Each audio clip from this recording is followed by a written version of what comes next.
SBI देश का सबसे बड़ा पब्लिक सेक्टर बैंक है। क्या अदानी ग्रुप को बचाने के लिए एलआईसी और एसबीआई को ऑर्डर दिया गया? एलआईसी ने खतरों से भरे अदानी ग्रुप को इतना बड़ा एलोकेशन क्यों किया? प्राइवेट फंड मैनेजर्स जो ज्यादा रिस्क लेते हैं उन्होंने भी ये नहीं किया। जब इन बातों से पर्दा उठेगा तो पता चलेगा कि उनके फायदे में न सिर्फ आपका लेकिन देश का कितना बड़ा नुकसान हुआ।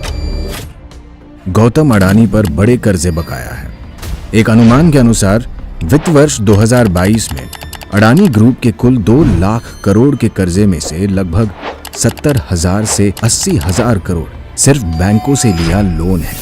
इसमें सबसे ज्यादा 27,000 करोड़ रुपए की देनदारी एसबीआई की है, 5,500 करोड़ रुपए बैंक ऑफ बड़ौदा का लोन और एलआईसी का अडानी ग्रुप के डेट और इक्विटी में 36,474.78 करोड़ रुपए का एक्सपोजर है।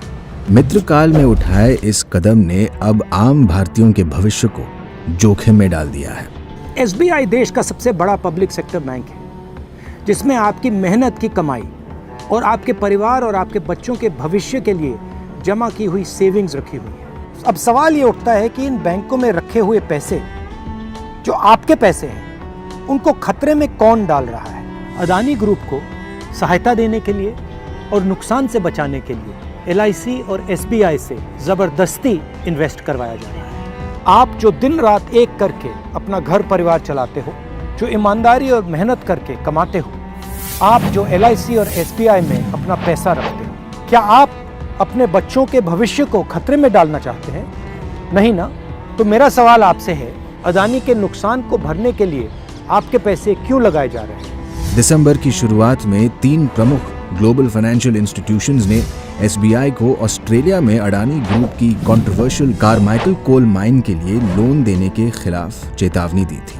न्यूज एजेंसी IANS के अनुसार नवंबर 2020 में एसबीआई अडानी ग्रुप को 5,000 करोड़ रुपए का ऋण देने के लिए तैयार था।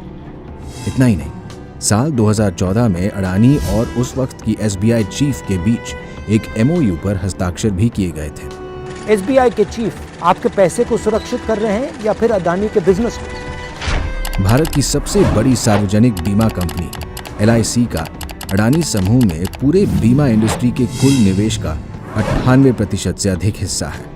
एलआईसी ने खतरों से भरे अदानी ग्रुप को इतना बड़ा एलोकेशन क्यों किया?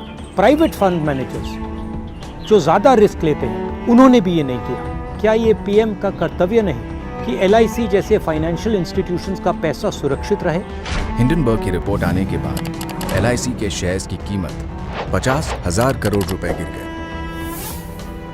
क्या पीएम 24 जनवरी 2023 के बाद अदानी में निवेश से एलआईसी को हुए असली नुकसान की सच्चाई बताएंगे? एलआईसी के इन्वेस्टमेंट के बाद घबराए हुए अदानी की रिटेल इन्वेस्टर्स की परेशानियों को कम करने के लिए पीएम क्या कर रहे हैं?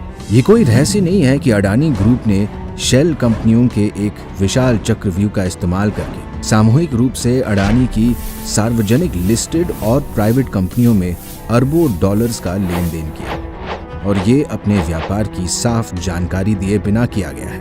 अदानी ग्रुप के खिलाफ फ्रॉड, मनी लॉन्ड्रिंग, शेल कंपनियों का उपयोग करने के आरोप लंबे समय से लगते आ रहे हैं। 4 इन्वेस्टिगेशंस हुए हैं, इनमें से एक सेबी ने किया।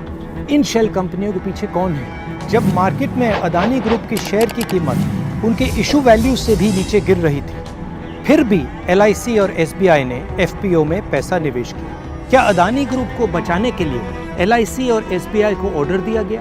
किसके कहने? जरा सोचिए, इन कंपनियों में लगा सारा पैसा आपकी मेहनत की कमाई है। ये कंपनियां डूबी तो आपका पैसा भी डूबा, यानी अडानी नहीं, यहाँ आपका पैसा दांव पर लगा है। सत्ता में बैठे लोगों को आखिर किसने ये अधिकार दिया? हम इसका जवाब लेकर रहेंगे। जब इन बातों से पर्दा उठेगा तो पता चलेगा कि उनके फायदे में न सिर्फ आपका लेकिन देश का कितना बड़ा नुकसान हुआ है।